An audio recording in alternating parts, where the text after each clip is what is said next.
4:44 po ng umaga, ngayon ay araw po ng Sabado, June 1, 2024. Mga kaibigan, ito pa po ang buwan.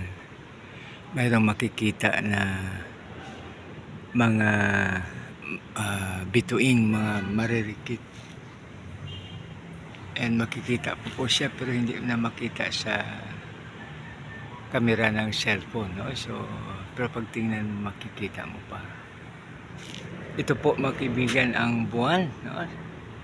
So, mga kaibigan, no, ginawa ni Lord ang nakalagay po kasi sa Psalms 33, no, na sa salita ng ating Panginoon, nilalang ang langit, ang araw, ang buwan, at mga bituing maririkit. No? So, ito po siya mga kaibigan, ang buwan. Kaya mapalad po tayo dahil nilalang ng ating Panginoon ang lahat na kailangan natin bago po tayo lalangin. Kaya pagising po natin sa umaga, huwag natin kalimutan na gawin ang ating tungkulin para sa Kanya. No?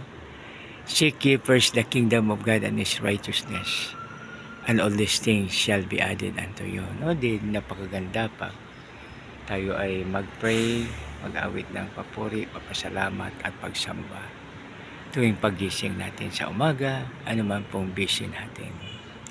Mga kaibigan, ito po ang buwan. Isang maganda, mapagpala, mapagbiyaya at makadiyos po na umaga sa bawat isa. God bless us all.